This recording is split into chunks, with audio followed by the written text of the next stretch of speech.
रक्षाबंधन आती है ना, भाई कितना भी दूर हो, बेटियां जब जा नहीं पाती ना तो तुरंत वो जल्दी से कुछ बनाएंगी पकवान, राखी पैक करेंगी। कोई पड़ोस का जा रहा होगा, अंकल अंकल आप जाना ये हमारे भाई को दे दे।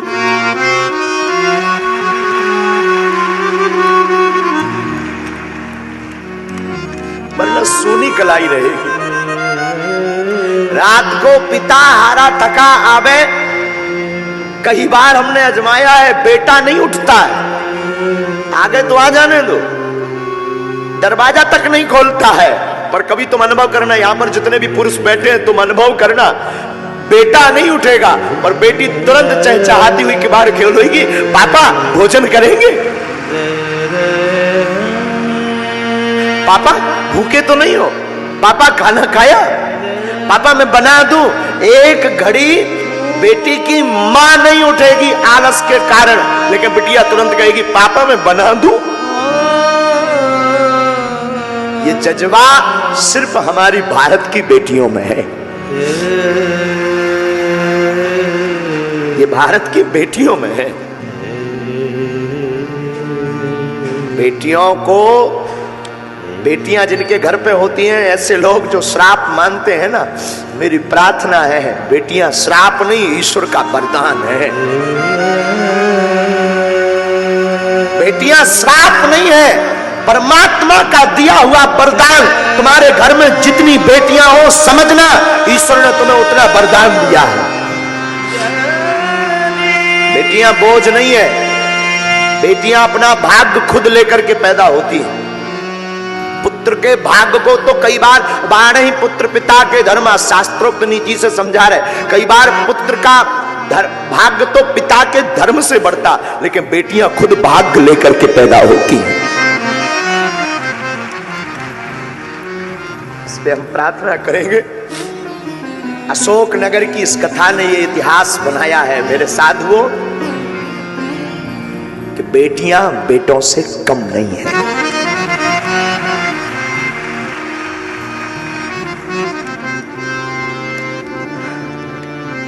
हमारे अनुभव में कई बार आकलन आता है, वार्ता आती है, कई बार, अनेक बार,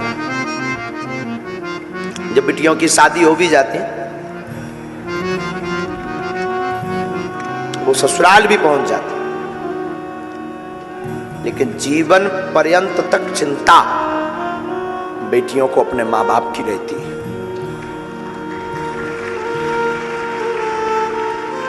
हमने अपनी मां को बहुत नजदीक से आकलन करते हैं हम अपनी मां को।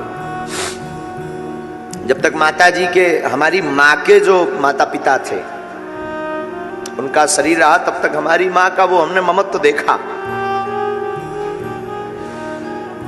शायद हम किसी को ये बोल रहे थे, किसी को बुरा लगे तो क्षमा करना, कोई भी व्यक्ति इस बात को कंट्रोवर्सी में मत लेना। मेरे साधुओं, काश भारत में बेटियों को मां बाप की सेवा करने का अगर हक होता तो आज भारत में एक भी वृद्धाश्रम नहीं होता।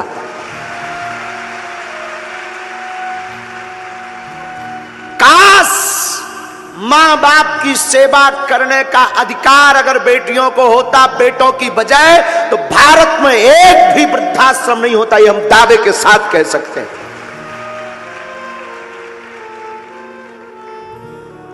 लेकिन वो तो ठीक है, बेटों के अधिकार में है, ठीक है, फिर भी बेटियां, आज भी अनेक ऐसी बेटियां हैं, पुत्र निकम्मा हो जाता, पुत्र त्याग देता, बेटियां नहीं। बेटियां खूब दूर हो जाएं, बहुत दूर हो जाएं, पर बेटियां हमारी हमेशा माता पिता के नजदीक रहती। कोई ऐसा पिता होगा भारत का या संसार का जिसकी बिटिया का विवाह हो उसका दिल ना टूटे। तुम कभी विचार करना, हम तो कई बार आकलन करते हैं, बहुत सूक्ष्म रूप से आकलन करते, विचार करते कि उस बेटी पर क्या गुजरती होगी जिस घर में वो बड़ी भई, पली बड़ी, खेली, चहचहाई, कूदी, जिसने एक एक कोने को सजाया, जिसने एक एक कोने में अपनी यादें जोड़ी, वो एक क्षण में उस घर को पराया कर देती। कितना बड़ा हृदय नहीं होता है। बेटियां कितने बड़े दिल की नहीं होती हैं। आज की यात्रा में हमें याद आया जब आप सबको देखा ना, ये वाह हरी अशोक नगर की बेटियों, सच बताएं तुम सम्मान के योग्य हो। सच में कोई कुछ कहे मुझे खबर नहीं, देखो साधु बुरा मत मानना, कोई कुछ बोले भी, यजमान तो ठीक है अपनी जगह है, उन्होंने तो कथा करवाई है तो बात अलग है, पर सच बोले इस मंच पर आरती करवाने की और धन्यवाद की पात्र तुम हो। तुमने सनातन के लिए एक नई दिशा खोल दी है। तुम्हें सुनकर के आश्चर्य लगेगा मेरी बहनों, जैसे ही हमने आपका वो वीडियो हमें दिखाया ना हमारे केशव जी ने, कि आप लोग थाली 3 लाख लोगों को प्रसाद पवा करके थाली को धुलकर रख रही हो, सीताराम जय श्री राम, वो वीडियो जैसे ही हमने देखा ना, हमारे अंदर एक कौतुक कर गया। क्या कौतुक? कि अब सनातन को नई दिशा देने के लिए भारत की बेटियां आगे आ रही हैं।